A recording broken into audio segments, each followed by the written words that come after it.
passe au coude avec Yacine Carlier qui va nous parler des prothèses de coude et de leur évolution ces dernières années.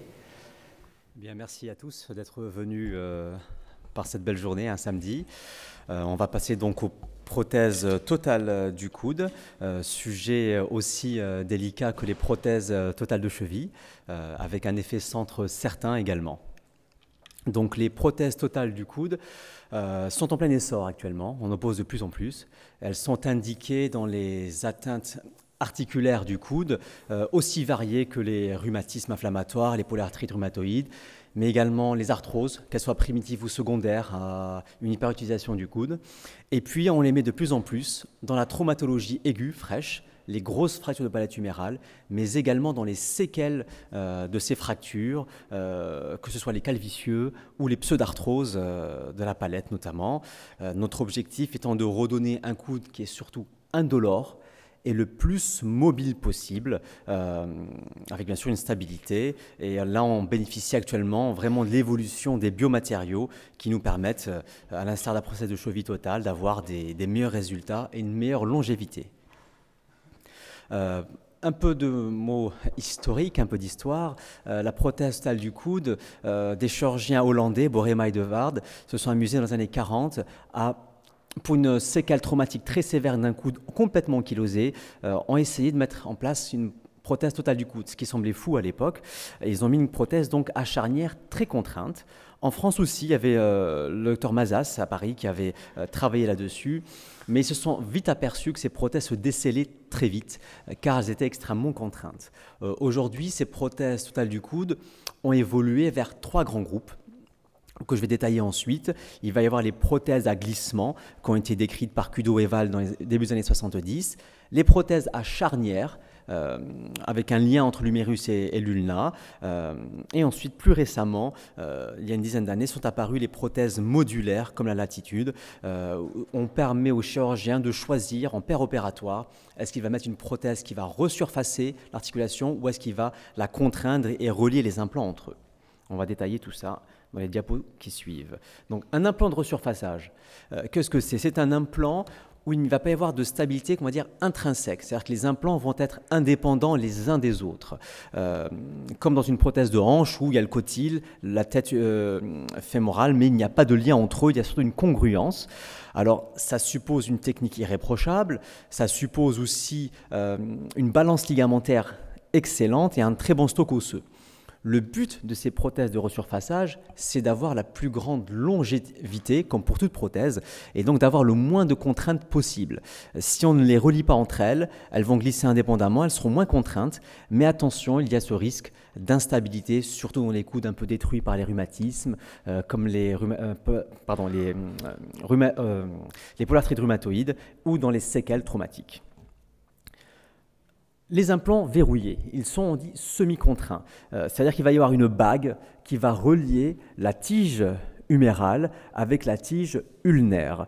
On va avoir un axe, donc il n'y a pas de luxation. Les luxations dans ce type de prothèse n'existent pas. Elles sont parfaitement stables. On peut les mettre donc dans des coudes détruits, que ce soit par une maladie rhumatismale, une tumeur, une fracture, une séquelle. Le problème, c'est que il y a beaucoup de contraintes dessus. Et donc, elles peuvent mécaniquement, théoriquement, donner plus de décèlement que leurs sœurs non verrouillées. Et de plus en plus sont apparus sur le marché ce type de prothèse où on va laisser le choix au chirurgien, mais vraiment en péropératoire, en fonction de son testing, du stock osseux qu'il va avoir, de la qualité des ligaments, et puis du profil aussi du patient qui est important, de choisir entre un implant qui soit verrouillé ou alors non verrouillé. Alors dans les indications, il y a 3 paramètres à prendre en compte. Bien sûr, l'origine, l'étiologie de la destruction articulaire. On ne traite pas de la même manière une polyarthrite qu'un calvicieux ou qu'une pseudarthrose de la palette ou une fracture fraîche chez un patient de 75 ans, 80 ans. Cela va dépendre donc du besoin du patient, de son morphotype, obèse ou non, comme vu précédemment, Alzheimer, en fauteuil roulant. Et puis, l'expérience du chirurgien est assez importante. Comme l'a dit Pierre Barouk sur les prothèses de cheville, effectivement, il y a une prime à l'expérience et une prime à l'effet centre. Jenkins, un chirurgien écossais, a revu l'ensemble des prothèses totales du coude mises en Écosse entre le début des années 90 et 2010, ce qui fait 20 ans de recul. Il y avait plus de 1100 prothèses mises en place et ils ont extrapolé des sous-groupes avec les chirurgiens qui en mettaient plus de 10. En fait, le cut est à 10 prothèses par an, et ceux qui en mettaient moins. Les chirurgiens qui en mettaient plus de 10 par an avaient des taux de reprise plutôt faibles, conformes à la littérature, et les chirurgiens qui en mettaient 2, 3, 4 par an avaient quasiment un risque de 3 fois plus de problèmes sur ces prothèses. Donc effectivement, il ne faut pas mettre une prothèse par an, 2 prothèses. Soit il faut les mettre dans un effet centre avec un chirurgien qui en fait beaucoup, vaut mieux ne pas s'amuser à en faire une de temps en temps. Dans les indications, l'indication historique princeps des prothèses totales du coude, ça reste la polyarthrite rhumatoïde, avec cette destruction articulaire. Alors dans les stades précoces, on va avoir un coude qui reste assez axé, avec une bonne balance ligamentaire. Ça va nous autoriser à mettre en place des prothèses de resurfaçage uniquement. Mais si on arrive à des stades assez détruits, comme le stade 4 ici, avec une disparition complète de la palette, un recreusement de l'olécrâne, une fonte de la tête radiale, il vaut mieux mettre dans ce cas-là une prothèse verrouillée. La traumatologie. On a commencé à mettre des prothèses totales du coude en traumato en 97. C'était Bernard Moret qui a mis la première prothèse à la Mayo Clinic à Rochester. Et de plus en plus d'implants sont posés dans ces indications, car mine de rien, une grosse fracture de palette humérale ostéosynthésée, il y a pas loin de 30% de complications. On s'est aperçu qu'avec ces prothèses totales du coude, on arrivait à faire baisser ce type de complications post-ostéosynthèse, le nombre de reprises chirurgicales, mais vous verrez qu'il y a un petit mais après. Alors la technique chirurgicale, le patient est en décubitus dorsal, on a le bras qui est posé sur un coussin, l'incision est postérieure pure. On va exposer la face postérieure, on va avoir le triceps que l'on va décaler en médial. Et chose importante, on va aller repérer notre nerf cubital qui est mis sur le lac jaune en silicone à droite de l'image. Ce nerf, en fonction des conditions locales, pourra être neurolysé simplement ou transposé. On va ensuite donc exposer l'os, l'articulation. On va réséquer, comme dans toute articulation, cheville, hanche, genou, les ostéophytes, les excroissances osseuses, enlever les corps étrangers, pour travailler donc les os avec un ancillaire d'alésoir progressif, comme on le ferait pour une prothèse de hanche, où on va adapter donc la forme interne médulaire à la future taille de la prothèse. On met des implants d'essai pour tester la stabilité du coude. À ce moment-là, effectivement, on va pouvoir se dire on a une bonne balance ligamentaire, on a un bon stock osseux et on va pouvoir donc passer d'un implant à un autre. Il n'existe pas de prothèse totale du coude non cimentée. Contrairement à la hanche ou à l'épaule, on met des prothèses inversées de plus en plus non cimentées. Dans le coude, on les cimente toujours, car il y a une très grande variabilité anatomique de l'humérus et de l'ulna, mais surtout la qualité de l'os médulaire est très faible. Et même recouverte de spray de titanium, de ce que vous voulez, ça ne tient pas à long terme. Donc on les cimente toujours en haut et en bas, avec un ciment à basse viscosité aux antibiotiques. Donc on en revient à la mise en place de la prothèse définitive. Vous voyez sur l'image du bas, ce sera celle-là. Bon, pas terrible. Pardon. Une prothèse tricompartimentale. J'ai mis en place une prothèse sur l'humérus, sur le cubitus et une prothèse stade radiale. Et j'ai testé la stabilité de ce coude dans la diapo en bas à gauche. Elle était très bonne. Je me suis arrêté là. Dans le cas à droite, c'était une séquelle de traumatologie avec des arrachements ligamentaires. La stabilité était mauvaise.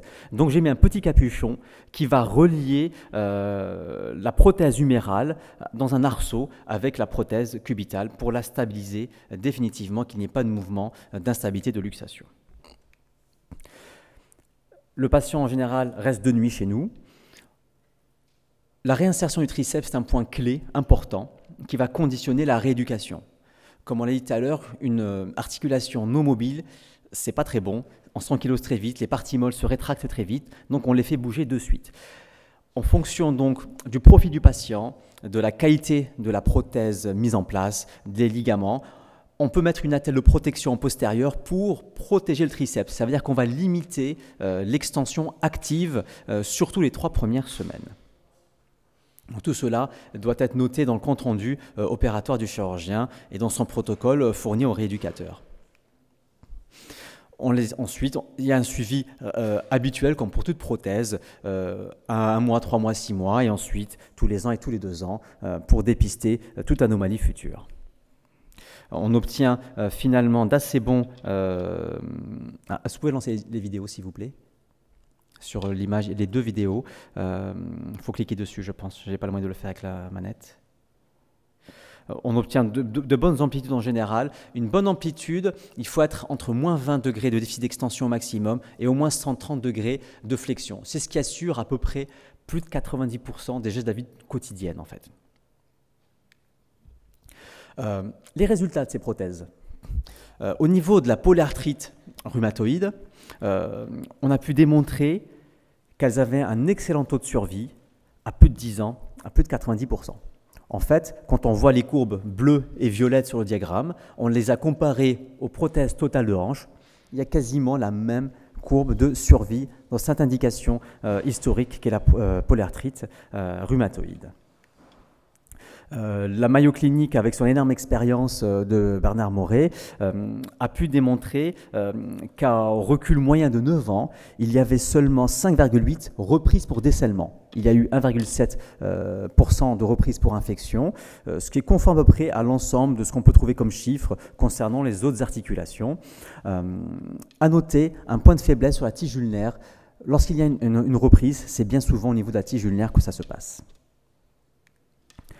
Au niveau des fractures, la prothèse a été indiquée en 1997 par Bernard Moret et son fellow, Throckmorton, les a analysées plus de 10 ans plus tard. On obtient un taux de survie un petit peu inférieur à l'arthrose primitive ou au rhumatisme type polyarthrite rhumatoïde. Mais il y avait de très bons résultats, mais on s'est aperçu que les échecs, c'est qu'on avait peut-être poussé les indications trop loin. Et la plupart, les 3/4 des échecs, c'était des patients jeunes, de moins de 60 ans. C'était des gros traumatismes, des fractures polyarticulaires. Il aurait peut-être mieux valu chez ces patients conserver encore les indications d'ostéosynthèse par plaque, même si parfois elles sont assez lourdes et non dénuées de complications. Concernant les pseudarthroses, les séquelles donc, de fractures multi-opérées, non consolidées, on a un très bon résultat précoce à 2 ans et 5 ans. Et à 10 ans, ça se dégrade, avec une chute des résultats de tenue des prothèses à 65% de survie. Et on s'est aperçu là aussi que plus ces patients avaient été opérés précédemment, et plus le résultat était pas bon. En fait, quand on faisait une reprise avec une prothèse pour une pseudarthrose opérée une seule fois, on avait un taux conforme à la littérature de 10% de décèlement. Et lorsque les patients avaient été opérés 3 fois, 4 fois, on tombait à plus de 30% de reprise. Donc ne pas passer le bon moment idéal pour mettre la prothèse.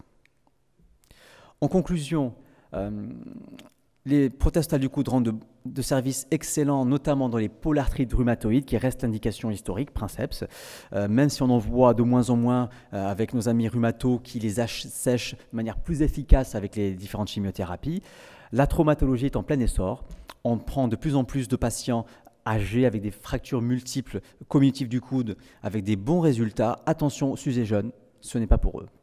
Moins de 60 ans, c'est égal ostéosynthèse et pas de prothèse, sauf cas exceptionnel bien sûr. On travaille à l'amélioration de nos implants avec de la biomécanique qui évolue. On essaie de travailler sur le pyrocarbone notamment. Il y a l'effet centre également dont on vous parlait avec la chirurgie de la cheville. Le coude, c'est la même chose. Et donc tout va dépendre de l'expérience du chirurgien, de la bonne sélection du patient, l'âge, le type de fracture et de la bonne sélection également de l'implant, qu'il soit de resurfaçage ou verrouillé. Je vous remercie de votre attention. Merci Yacine. J'avais une petite question. Alors j'avais cette notion-là que les plus grosses séries, c'était sur la prothèse totale de Conrad Moret, avec des résultats qui sont quand même intéressants. À plus de 10 ans, 15 ans, ça tient quand même dans la majorité des cas. Et les prothèses partielles, dont on a parlé beaucoup depuis 4 ou 5 ans, qu'est-ce que ça donne comme résultat? Il me semblait qu'on n'avait pas beaucoup de séries. Absolument. En fait, comme dans le genou, il y a la PTG, la prothèse totale du genou, et il y a la PUC, la prothèse unicompartimentale. L'arthrose du coude, notamment dans les séquelles post-traumatiques, touche pas mal le compartiment externe, l'huméro-radial. Et donc, on développe un peu ces prothèses unicompartimentales, uniquement huméro-radiales. Pour tous ceux qui ont vu des prothèses radiales, c'est la même chose, sauf qu'on va mettre une cupule au-dessus sur le condyle externe. Pour être honnête, le recul, pour le moment, est encore insuffisant. On n'a pas d'essai à plus de 10 ans. Ces prothèses datent d'il y a 4-5 ans. Faut rester prudent. Il faut vraiment rester prudent. Et les résultats précoces, ça donne des choses intéressantes? Quand on met une prothèse à 2 ans, 3 ans, c'est toujours bien. Oui, c'est sûr. Voilà. Le souci, c'est les patients jeunes. Les patients jeunes qui vont avoir un coup d'oublié au bout de 2 ans, 3 ans, et qui vont se remettre à faire de la manutention, du gros bricolage, du jardinage. Et je pense, il y a dans la prothèse du coude, le moment de vérité, c'est les 5 ans. On remarque que les cassures de courbe de survie des prothèses, c'est souvent vers 5 ans que ça se passe, et ça décroît progressivement jusqu'aux 10 ans.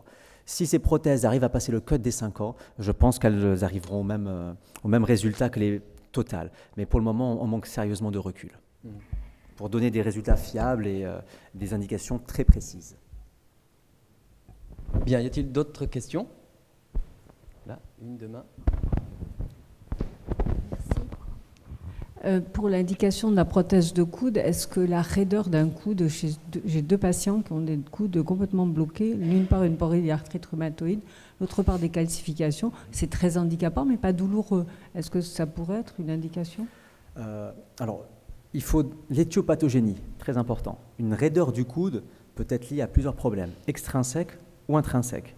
Donc, si la raideur, effectivement, est liée à un problème de destruction articulaire, de cale vicieux, d'exubérance, de protubérance osseuse, tout va dépendre de la localisation de sa taille et de ses protubérances. On fait beaucoup, ici, dans le centre, des arthroscopies du coude pour faire des arthrolyses, réséquer ses butoirs, et lorsqu'effectivement, il y a une destruction importante, on va aller à la prothèse. Donc il y a quand même la solution avant la prothèse totale du coude qui est l'arthroscopie du coude pour réaliser une arthrolyse libératrice. Ensuite, il y a les raideurs qui sont extrinsèques. Il n'y a pas de destruction articulaire, il peut y avoir un corps étranger, un ostéochondrome qui se balade, mais il y a surtout une rétraction des parties molles. La rétraction du biceps, rétraction de la capsule articulaire, un comblement fibreux des fossettes olécrâniennes et coronoïdiennes. La prothèse du coude n'est pas indiquée du tout.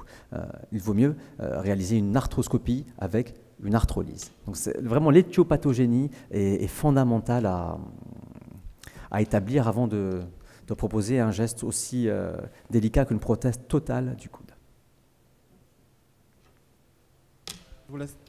Je voulais savoir, du coup, pendant la technique opératoire, la voie postérieure, vous désinsérez l'insertion du triceps brachial complètement? Alors, oui, je laisse terminer. Oui, et en fait, s'il est désinséré, est-ce que vous le réinsérez après? Et du coup, par rapport à la mobilisation précoce que vous avez décrite tout à l'heure, en tant que rééducateur, jusqu'à quelle amplitude on peut mobiliser le coude en flexion, notamment, pour ne pas mettre en danger cette réinsertion? C'est un point ultra fondamental. Il est peut-être aussi important, voire plus important que la prothèse en elle-même, le triceps. Ça va être la fonction du coude. Historiquement, on désinsérait le triceps de l'olécrâne. Et donc, on faisait des sutures transosseuses que l'on continue toujours à faire. Et donc, il fallait protéger le triceps de manière assez prolongée avec des orthèses. Carrément les bloquer en extension pendant 3 semaines. La rééducation était plus dure. On est en train de développer aujourd'hui une technique de split du triceps où on ne le désinsère pas. Alors, c'est beaucoup plus dur à réaliser parce que l'exposition est moins facile que de tout désinsérer. Mais effectivement, les résultats fonctionnels sont bien meilleurs. On n'a plus besoin de d'attelle. On peut les rééduquer immédiatement sans aucune contrainte. Le gold standard aujourd'hui reste la désinsertion. La plupart des chirurgiens font une désinsertion du triceps, mais on les réinsère avec des points transosseux, avec du fil non résorbable, d'où les 3 semaines d'attelle qui peuvent être plus ou moins prolongées en fonction de la qualité de la réparation du triceps. Mais effectivement, c'est un point crucial. Monsieur ?